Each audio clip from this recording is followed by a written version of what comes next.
우리가 잘 아는 예화가 있습니다. 어린 아들이 부엌에서 일하는 엄마에게 작은 종이를 하나 딱 내밀었어요. 그 종이에는 이렇게 기록이 되어 있습니다.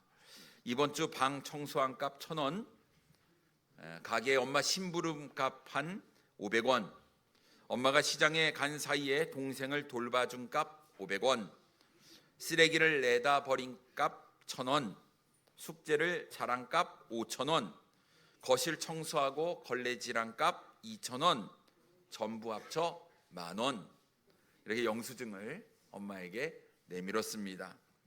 엄마는 내심 기대에 차서 자신을 쳐다보는 아들을 잠시 바라본 후 아들이 건네준 종이 뒷면에 다음과 같이 적어서 건넸습니다.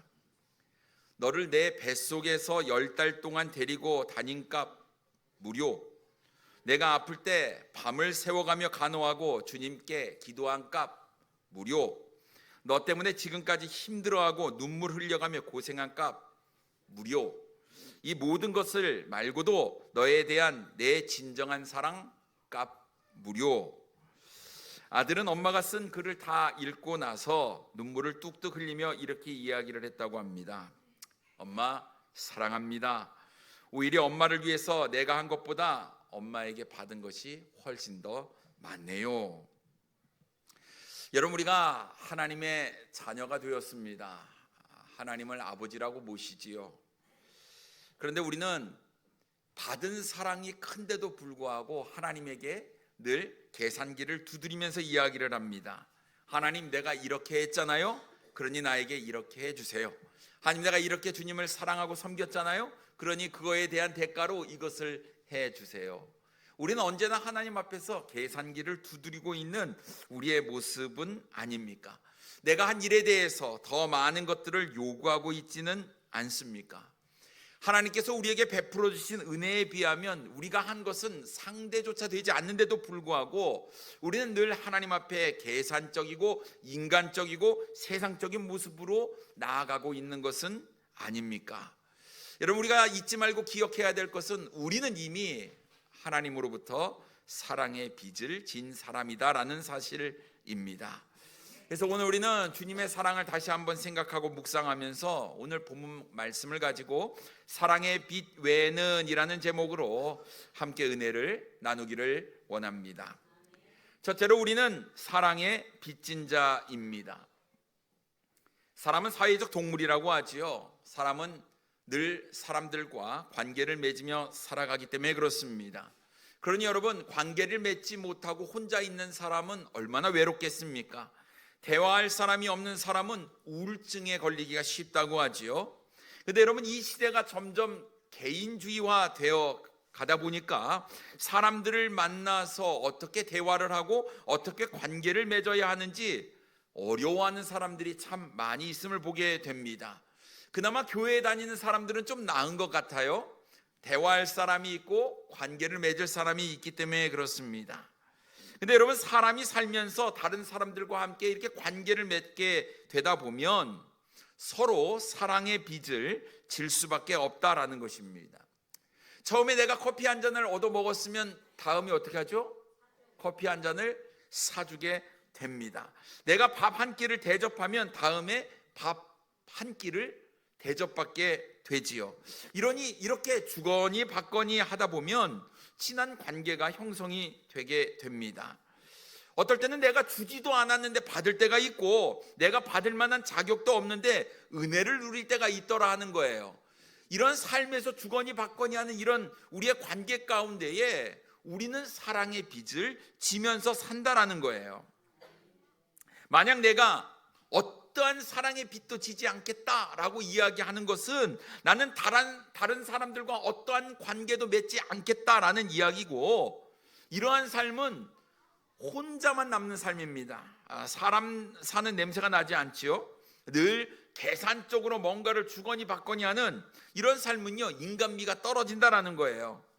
근데 여러분, 내가 뭐를 받았으니 뭐를 베풀어야지, 여러분 이렇게 계산적으로 살다 보면요 너무 복잡해요. 정남이가 확 떨어집니다.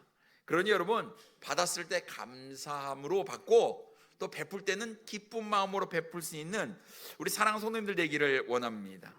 근데 이 세상에 사랑의 빚을 지지 않고 사는 사람은 단 한 사람도 없다라는 거예요. 여러분, 이미 우리는 부모님으로부터 사랑의 빚을 지고 살고 있다라는 것이죠. 엄마가 아이를 잉태하면 10달 동안 많은 고생을 합니다. 입덧도 해요.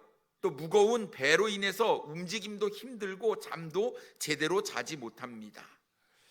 빨리 낳으면 좋겠다고 생각을 하지만 자녀를 낳으면 끝나는 것이 아니에요. 막상 낳고 보니 이제부터 더 고생이 시작되는 것을 느끼게 됩니다. 아이가요, 배가 고프다고 보챕니다. 뭐가 좀 불편하다고 보챕니다. 졸리다고 보챕니다. 잠을 자지 못하고 날밤을 새는 것이 다반사입니다. 자녀가 성장해서 스스로 자립할 수 있는 성숙한 사람이 될 때까지 부모의 도움을 받지 않고는 살아갈 수가 없는 것이죠. 양육비가 듭니다. 교육비가 들어요. 의료비뿐만 아니라 돈으로 계산할 수 없는 부모의 사랑값.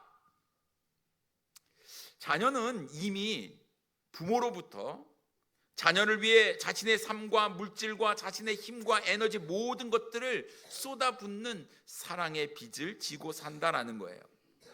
잘난 부모든 못난 부모든 간에 우리는 말할 수 없는 사랑의 빚을 안고 살아왔다라는 것입니다. 그런데도 불구하고 사람들은 모두가 자기가 다 잘난 줄 알지요. 내가 잘나서 공부 잘하고 내가 똑똑해서 이만큼 성장한 줄로 압니다. 어림 반푼어치도 없는 소리지요. 결혼하여 자녀를 낳고 부모가 되어 보면 그제서야 부모의 마음을 조금 깨닫는 것 같습니다. 근데 그것도 조금이에요. 시간이 지나면 지날수록 부모님의 마음을 조금씩 더 깨닫게 됩니다. 내가 여기에 있는 것, 이 자리에 있는 것도 부모의 사랑 때문이라는 것, 이 모든 것이 다 사랑의 빚이다라는 것이지요. 근데 여러분, 내가 좋은 교회를 만나고 좋은 사람을 만나고 좋은 이웃을 만나고 좋은 성도를 만나는 것도 이것도 다 사랑의 빚 가운데, 관계 가운데 주어진 것이다라는 것입니다. 누군가의 희생, 누군가의 헌신, 누군가의 섬김이 있었기 때문에 내가 많은 것들을 누리고 있다는 사실을 우리는 기억해야 되리라고 믿습니다. 이 사랑의 빚, 이것은 우리가 지지 않고서는 살 수 없다라는 것이죠. 그래서 사도 바울은 오늘 본문에서 이렇게 말씀하고 있습니다. 8절 말씀해 보면 피차 사랑의 빚 외에는 아무에게든지 아무 빚도 지지 말라라고 말씀하고 있습니다.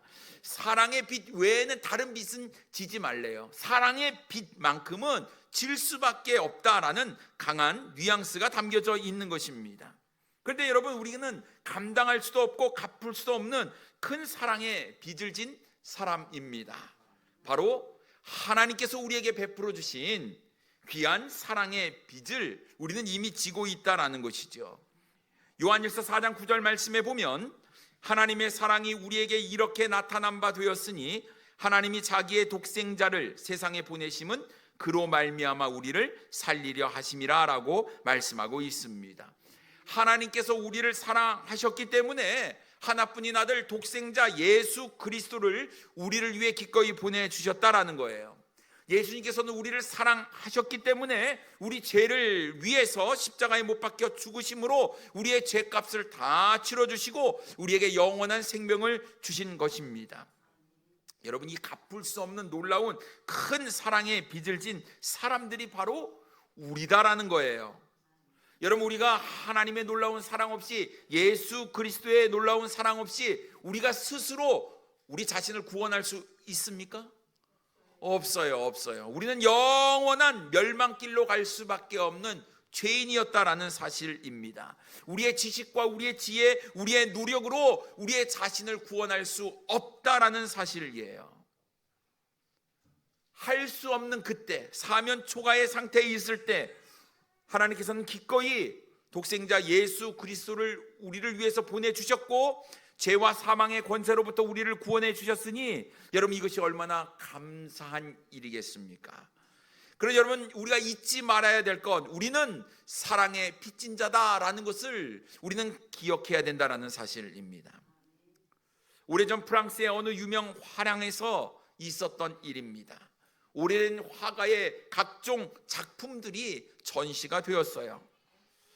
그 전시된 그림 밑에는 예상 판매 가격이 적혀져 있었습니다. 르누아르, 고우와 같은 유명한 화가의 작품에는 우리가 상상을 초월할 수 없는 엄청난 금액, 수백만 달러가 넘는 거액의 예상 가격이 붙여져 있었습니다. 사람들이 너무 비싸다 이렇게 이야기를 하는 거예요. 그런데 여러분, 한편에 있는 한 작품에는 가격이 매겨져 있지 않는 거예요. 그 작품은 레오나르도 다빈치의 모나리자였습니다. 그 밑에는 이렇게 적혀 있었어요. priceless. 그러니까 가격을 매길 수 없는 작품이다라는 거예요.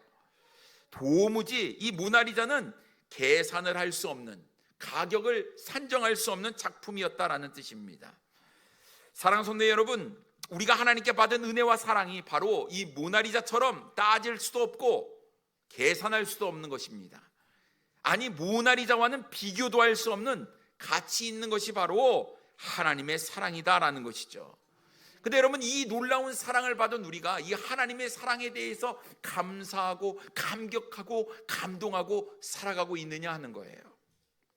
우리는 입술로는 주님의 사랑을 찬양하고 감사한다고 이야기하지만 과연 내가 주님을 위해서 어떤 사랑의 표현을 하며 살아왔느냐 하는 거예요. 어떻게 일주일 동안 주님의 사랑에 감사하며 사셨습니까? 여러분, 정말 감사하고 감동해서 어쩔지 몰라서 내가 가지고 있는 모든 것, 나의 삶으로 하나님께 영광을 돌려드리며 살아왔습니까? 여러분, 빚이라는 것은요, 반드시 갚아야 하는 거예요. 사랑의 빚도 갚아야 하는 것입니다. 그러면 우리가 사랑의 빚진 자라고 한다면 어떻게 사랑의 빚을 갚을 수 있겠습니까? 두 번째로 우리가 생각해 볼 것은 사랑의 빚을 갚기 위해서는 이웃을 사랑해야 한다는 것입니다. 사람들은 하나님의 말씀대로 살기 위해서 부단히 노력을 해왔습니다. 특히 유대인들은 하나님께서 주신 율법을 지키기 위해서 정말 많은 노력을 했지요.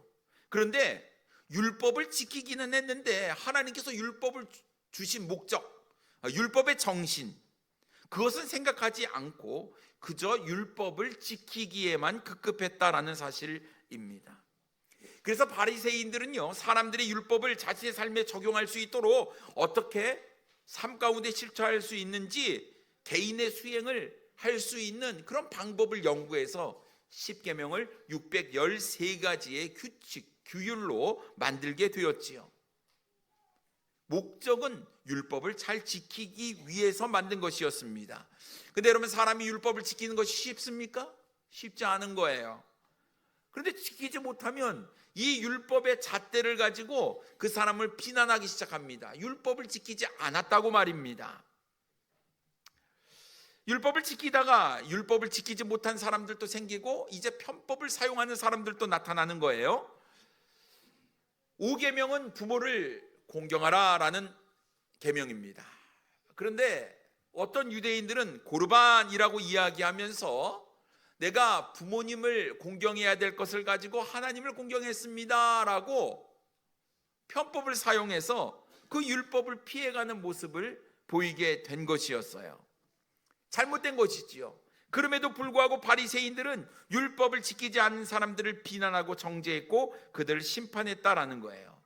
특히 사람들로부터 예수 그리스도께서 인기가 높아지자 예수님을 주목하여 쳐다봅니다. 그래서 일거수일투족 낱낱이 예수님의 삶을 보면서 예수님의 삶 가운데 율법을 어긴 것이 있다고 한다면 가차없이 비난의 화살을 날리기 시작했습니다. 특히 예수님께서 죄인들과 어울리니까, 또 안식일, 정결에 관한 전통적인 규례를 지키지 않았을 때 바리새인들은 예수님께서 율법을 어겼다며 공개적으로 비난하고 또 예수님을 죽이려고 하는 음모를 꾸미기도 했지요. 하지만 예수님께서는 바리새인들에게 7번이나 화를 내시면서 사랑이 빠진 경직된 율법주의를 책망하셨습니다. 우리 주님께서는 언제나 사랑을 강조하셨습니다. 율법을 주신 목적도 하나님께서 사람을 사랑하셨기 때문에 그렇습니다. 하지만 이 사랑을 이해하지 못하는 바리새인들은 이스라엘의 전통적인 관점에서 보며 예수님의 행동을 이해하지 못하고 비난하기 시작했던 것이었지요. 그러나 예수님은 사람들에게 분명히 말씀하셨습니다. 마태복음 5장 17절 말씀에 보면 내가 율법이나 선지자를 폐하려 온 줄로 생각하지 말라. 폐하려 온 것이 아니요 완전하게 하려 함이라 라고 말씀하고 있습니다. 그렇습니다. 예수님은 율법을 폐하려 오신 것이 아니라 율법을 완성하러 오셨다라는 거예요. 그러니까 율법을 맹목적으로 지키려고만 했다면 율법을 지킬 수 없는 거예요. 율법 하나하나 그 계명에 사로잡힌 바 되어서요, 더 이상 그 율법의 목적, 율법에 담긴 그 마음 헤아릴 수가 없었다라는 거예요. 율법에 매여 버리고 말았다라는 거예요. 근데 여러분, 무엇인가 할 때 그 마음, 그 정신이 중요합니다. 율법을 잘 지키려고 한다면 하나님께서 왜 이스라엘 백성들에게 율법을 주셨는지 그 이유, 그 마음, 그 목적을 알아야 한다라는 거예요. 하나님께서 율법을 주신 이유는 예수님의 가르침대로 사랑 때문이었어요. 그러면 여러분, 우리는 예수님의 가르침대로 사랑하면 됩니다. 사랑하면 돼요.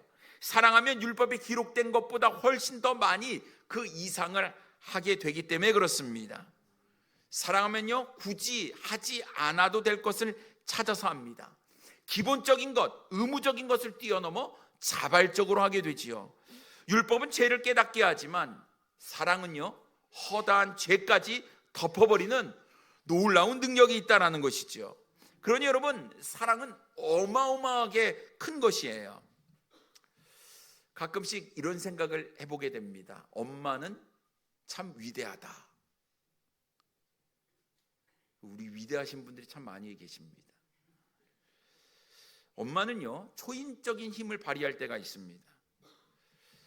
삶을 보면요, 무엇을 먹을까 세 끼를 고민하고 있어요. 이 고민하는 게 굉장히 힘든 것 같습니다. 오늘 어떤 식사를 만들까? 이게 고민인 거죠. 차라리 정해주면 더 쉽다는 거예요. 맞죠? 우리 자매님들 점심 식사 조별로 돌아가면서 만드시는데 무엇을 만들까 정하기가 어려운 것 같습니다. 정해주면 그것은 만들기가 쉽다는 거예요. 그래서 저보고 목사님이 좀 정해주세요 그러는데, 그 매주 정하는 거, 그 어려운 거를 저보고 하라는 것은, 야, 이거 너무 힘든 겁니다. 예. 만드는 게 쉬운 거예요. 그런데 엄마를 보세요. 무엇을 먹을지 고민하며 한 끼를 정성껏 준비합니다. 집안 청소를 해야 돼요. 빨래를 해야 됩니다. 자녀를 양육하고 돌봐야 되는 거예요. 근데 이 일상이요, 보면요, 다람쥐 쳇바퀴 도는 것처럼 계속 반복적으로 삶이 돌아가요. 얼마나 지겨울까 하는 생각을 좀 해보게 됩니다. 얼마나 괴로울까. 오늘 자고 싶은데, 편안히 자고 싶은데 잠을 못 자요. 왜요? 내일 아침 뭐를 해줄까 하는 생각에, 그러니요, 참 염려도 많고 걱정이 많고, 참 제가 남자로 태어난 거를 엄청 감사하게 되는 그런 생각을 좀 해보게 됩니다. 그런데 불현듯 내가 왜 이렇게 살아야 하는가? 나도 하고 싶은 것 하면서 마음대로 남의 눈치 보지 않고 살아야겠다, 이렇게 생각하는 분들이 있어요. 그래서 어떻게 합니까? 때려쳐 하는 거예요.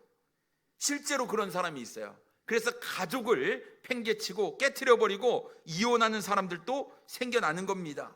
왜 내가 이런 희생을 해야 하느냐 하는 것이죠. 근데 이유는 분명합니다. 사랑하기 때문에 그런 거예요. 사랑하기 때문에 그것이 희생이라고 생각이 들지 않는 것입니다. 내가 엄마이기 때문에, 내가 아내이기 때문에 하는 것이라고 한다면 아무런 문제가 되지 않는 거예요. 거기에 사랑이라는 것이 담겨져 있기 때문에 의무감이 아니라 희생적이고 헌신적으로 할 수 있다라는 것입니다. 하나님께서 우리를 사랑하셨어요. 우리는 하나님께 사랑의 빚을 졌습니다. 근데 이 하나님께 진 빚을 갚긴 갚아야 될 텐데, 여러분 어떻게 갚을 수가 있겠습니까? 근데 우리 하나님은 눈에 보이지 않기에 하나님은 눈에 보이는 주변에 있는 이웃들을 사랑하며 그 빚을 갚으라고 말씀하셨습니다. 요한일서 4장 20절 말씀에 보면 누구든지 하나님을 사랑하노라 하고 그 형제를 미워하면 이는 거짓말하는 자니 보는 바 그 형제를 사랑하지 아니하는 자는 보지 못하는 바 하나님을 사랑할 수 없느니라 라고 말씀하고 있습니다. 눈에 보이지 않는 하나님을 사랑하는 방법은요, 내 주변에 있는 이웃을 사랑하는 것입니다. 그런데 여러분, 우리가 어떻게 이웃을 사랑할 수 있겠습니까? 먼저 내 주변에 있는 사람들에게 관심을 가지고 그들을 돌봐주어야 한다는 것입니다. 여러분, 어디 멀리 떨어져 있는 사람 아니요, 내 주변에 있는 사람이 중요한 거예요. 그러니 누가 소중합니까? 여러분, 옆에 있는 분을 한번 바라보세요. 그분이 소중한 거예요. 여러분, 옆에 있는 분을 먼저 잘 대해 주시기 바랍니다. 멀리서 찾지 말고 내 주변에 있는 분. 여러분, 우리가 잘 아는 대로 선한 사마리아 비유를 우리가 잘 압니다. 필요가 있는 사람이 있어요. 강도를 만나서 가지고 있는 것을 빼앗기고 또 몸은 다쳐서 지금 환자가 되어 있는 상태에 있었습니다. 제사장도 지나갑니다. 레위인도 지나가요. 많은 사람들이 필요를 보면서도 지나치는 거예요. 그런데 사마리아인은 그 사람을 보고 나귀에서 내려서 그 사람을 돌봐주고 비용이 들면 더 주겠다 하는 정말 희생적인 사랑을 보여주게 되지요. 이런 사랑의 모습이 우리에게 필요하다라는 것입니다. 그런데 여러분, 이 사랑의 마음을 우리가 표현하기 위해서는 그 사람이 어떤 상태에 있는지 잘 알아야 돼요. 그러려면 그 사람을 위해서 기도부터 시작해야 됩니다. 기도하면 그 사람을 더 알고 싶어하고 더 알아야 더 깊은 기도를 하게 되니까 그 사람을 찾아가서 이야기를 나누게 됩니다. 그리고 그 사람의 필요를 보게 되지요. 그 사람을 향한 마음이 조금씩 더 커지게 되고 그 사람의 구체적인 필요를 채워주게 되는 것이죠. 근데 여러분, 어떻게 해야 될지 모르겠다 하면요, 기도가 부족하구나, 더 기도해야겠다, 더 대화해 봐야겠다, 더 가까이 해야 되겠다 라는 것들을 우리가 깨닫게 될 줄 믿습니다. 그래야 실제적으로 도움을 주게 되는 것이죠. 그러면 여러분, 남을 사랑한다는 것은 어떤 것일까요? 우리가 10계명을 보게 되면 1에서부터 4계명은 하나님을 사랑하는 계명이고 5에서 10계명은 이웃을 사랑하라는 계명입니다. 그런데 5에서부터 10계명 중에요, 5계명 부모를 공경하라 라는 이 계명 외에는 다 하지 말라라는 계명으로 되어 있습니다. 오늘 9절에 보면 이렇게 말씀하고 있어요. 간음하지 말라, 살인하지 말라, 도둑질하지 말라, 탐내지 말라 한 것과 그 외에 다른 계명이 있을지라도 내 이웃을 내 자신과 같이 사랑하라 하신 그 말씀 가운데 다 들었느니라 라고 말씀하고 있습니다. 간음하지 말라는 계명은 7계명, 살인하지 말라는 계명은 6계명, 도둑질하지 말라는 계명은 8계명, 탐내지 말라는 계명은 10계명이에요. 9계명이 하나 빠졌네요. 내 이웃에 대하여 거짓 증거하지 말라.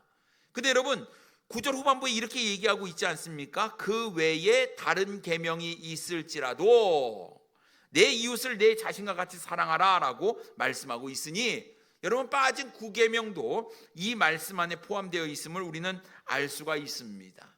그러니 여러분, 결국 이 10계명을 포함한 이 모든 율법의 핵심은 사랑이다라는 것을 우리는 알 수가 있지요. 그래서 예수님께서 이 계명을 이렇게 정리하셨습니다. 마태복음 22장 37절로부터 40절 말씀에 보면 예수께서 이르시되 내 마음을 다하고 목숨을 다하고 뜻을 다하여 주 너의 하나님을 사랑하라 하셨으니 이것이 크고 첫째 되는 계명이요 둘째도 그와 같으니 내 이웃을 내 자신같이 사랑하라 하셨으니 이 두 계명이 온 율법과 선지자의 강령이니라 라고 말씀하고 있습니다. 온 율법과 선지자의 강령, 이 두 계명, 사랑의 계명이라고 말씀하고 있는데, 여러분, 우리가 율법을 다 지키는 것은 불가능합니다만 율법은 단 한 가지만 어겨도 범하는 것이 되기 때문에 그렇지만, 여러분, 우리가 이웃을 사랑하게 되면 율법을 다 지킬 수 있다라는 것입니다. 사랑은 율법을 뛰어넘기 때문에 그렇습니다. 그래서 8절 후반부에 이렇게 이야기합니다. 남을 사랑하는 자는 율법을 다 이루었느니라. 여러분, 우리가 하나님의 사랑에 빚진 자 아닙니까? 하나님께서 우리에게 베푸신 은혜가 너무나 크고 한량 없기에 우리는 도무지 그런 은혜를 받을 자격이 없는데도 불구하고 그 놀라웠고 크신 은혜를 받았기 때문에 그 은혜는 우리에게 빚이 되는 겁니다. 그 은혜가 너무 고마워 누구에게든 갚지 않고는 견딜 수 없는 것, 바로 이것이 빚진 자의 심정이지요. 그러나 여러분, 사랑을 아는 자, 사랑을 깨달은 자는요, 절대로 이웃에게 해를 끼치지 않습니다. 10절에 이렇게 말씀하고 있어요. 사랑은 이웃에게 악을 행하지 아니하나니 그러므로 사랑은 율법의 완성이니라 라고 말씀하고 있습니다. 사랑은요, 이웃에게 악을 행하지 않아요. 우리가 잘 아는 사랑장 고린도전서 13장 5절 말씀에 보면, 사랑은 무례히 행하지 아니하고 자기의 유익을 구하지도 아니하고 성내지도 아니하고 악한 것을 생각하지도 않는다라고 말씀하고 있습니다. 그러니 여러분, 내가 과연 이웃을 향해 어떤 마음을 가지고 있고 어떻게 행동하고 있는지를 한번 살펴보시기 바랍니다. 과연 이웃을 향해 여러분 악을 행하고 있는지, 해를 끼치고 있는 것은 아닌지, 때로는 무례히 행하고 있는 것은 아닌지, 성내고 있는 것은 아닌지, 우리의 삶의 모습을 돌아봐야 합니다. 만약 우리가 자신의 유익을 구하는 삶이라고 한다면 이웃을 사랑하는 삶은 아니겠지요. 나의 유익이 아니라 상대방의 유익을 구해야 한다라는 것입니다. 그래서 여러분, 우리는 만나는 사람들에게 많은 것들을 베풀며 나누며 살아가지요. 그것이 우리의 삶이 되어야 하는 것입니다. 그런데 여러분, 우리가 이웃에게 나눌 수 있는 가장 아름답고 가장 고귀하고 가장 큰 사랑은 우리의 생명 대신 예수 그리스도를 전하는 것입니다. 단순히 우리 이 땅에서의 삶의 필요를 채워주는 것도 중요하지만 여러분, 영원한 생명을 주는 것만큼 놀라운 사랑은 없는 거예요. 사랑은 율법의 완성이라는 말에서 우리는 이 사랑이 얼마나 중요한지를 깨닫게 됩니다. 율법을 지키는 것 불가능한 것 같지만 사랑하면 됩니다. 그리스도의 사랑을 받고 하나님의 사랑을 받은 우리가 사랑해야 하는 것이죠. 다니엘이라는 의사가 있었어요. 그가 예수 그리스도를 개인의 구세주로 영접하고 내가 무엇을 할까? 내가 사랑의 빚진 자로서 나는 어떻게 이 놀라운 주님의 사랑을 갚을 수 있을까 고민하던 가운데에, 내가 의사니 내가 내 이 의사의 이 기술을 통해서 이웃에게 하나님의 사랑을 전해야겠다라고 생각을 하게 되었습니다. 그래서 하와이 몰로카이 섬에 살고 있는 나 환자를 찾아가게 됐어요. 그래서 이 나병 환자를 치유하려고 했는데 그들이 이 사람을 거부하는 겁니다. 당신은 건강한 사람이고 우리는 문둥병 환자인데 어떻게 우리를 당신이 알 수 있느냐, 이렇게 이야기를 하는 거예요. 그때 이 다니엘이라는 사람은 굳은 결심을 하고 문둥병, 이 나병균을 자신의 몸에 집어넣습니다. 그리고 문둥병이 발병하기를 기다렸어요. 어느 날이었어요? 자신의 몸에 문둥병 증상이 나타나기 시작했어요. 너무나 기뻤습니다. 그리고 그 하와이 몰로카이 섬에 살고 있는 원주민에게 찾아가서 나도 당신과 같은 환자입니다. 자신의 환부를 보여주며 이야기를 하는 거예요. 그때 그 원주민들이 이 다니엘의 마음을 받아주게 되었고 그 섬 전체가 예수 그리스도를 믿는 믿음의 섬으로 바뀌게 되었다고 합니다.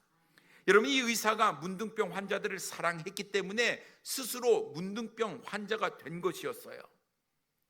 여러분, 예수님께서 우리를 사랑하셨기 때문에 전능하신 하나님, 창조주 하나님께서 인간의 몸을 입고 이 땅에 내려오신 거예요. 우리와 같은 모습으로 이 땅에 오신 겁니다. 그런데 우리 주님께서 종의 형체를 가져서 죽기까지, 자신의 생명을 내어놓기까지 낮아짐의 그 사랑을 우리에게 보여주셨기 때문에 우리가 구원받을 수 있게 되었다는 거예요. 이와 같은 사랑이 율법을 다 이루게 된 것이다라는 거예요. 그러니 여러분 생각해 보십시오. 간음하지 마, 살인하지 마, 도둑질하지 마, 이웃 것을 탐내지 마, 이웃에 대해서 거짓말, 거짓 증거하지 마. 여러분, 이런 율법을 가지고 어떻게 사랑을 이야기할 수 있으며 비교할 수 있겠습니까? 우리가 받은 사랑은 훨씬 더 크고 훨씬 더 고귀한 사랑이다라는 거예요. 그러니 여러분, 우리가 이 사랑의 빚진 자로서 이제 이 사랑의 빚을 갚기 위해서 우리는 예수님처럼 이웃을 사랑해야 하는 것입니다. 근데 이웃을 사랑할 때 어떻게 사랑하라고 말씀하십니까? 내 자신을 사랑한 것 같이 이웃을 사랑하라고 말씀하고 있습니다. 많은 사람 여러분 도와줘야 돼요. 보살펴줘야 되고 필요를 채워줘야 합니다만, 여러분 한 영혼도 영원한 불못에 들어가지 않도록 복음을 전하는 일만큼 귀중한 일은 없다라는 거예요. 여러분, 교회가 요즘 사회 사업을 많이 합니다. 불이웃을 많이 도와요. 우리도 지역 주민을 위해서 우리 바자회를 했습니다. 그리고 우리가 성탄절에는 불이웃을 위한 사랑의 헌금도 하지요.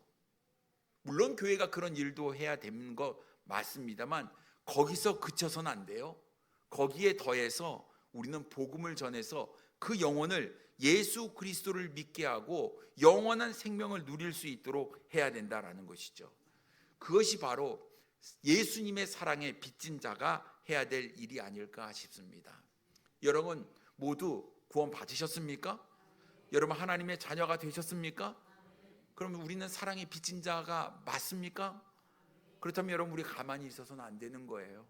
주변에 있는 이웃들에게, 예수 그리스도를 알지 못하는 사람들에게 우리는 사랑의 빚진 자로서 이 복음, 영원한 생명을 주는 예수 그리스도를 전해야 된다라는 것이죠. 그것이 우리에게 필요한 사랑이고, 이 사랑을 우리가 실천할 때 우리는 율법을 이루게 되리라고 믿습니다. 그러니 여러분, 빚진 자로서 주의 사랑을 증거하는 우리 사랑하는 성도님들 되기를 원해요. 특별히 올해가 가기 전에 내가 정말 한 영혼을 마음속에 놓고 그 영혼을 품고 기도하며 그 사람의 필요를 보고 무엇을 도와줄지 그것을 가지고 접근하고 결국은 그 영혼에게 생명의 복음 예수 그리스도를 증거해 그 영혼이 구원받고 하나님의 자녀가 되는 놀라운 은혜를 우리가 누려야 될 줄 믿습니다. 우리는 사랑의 빚진 자입니다. 다른 것 말고 우리는 사랑의 빚 졌기 때문에 이 빚을 잘 갚을 수 있는 우리 사랑하는 성도님들 되기를 원합니다. 기도하겠습니다.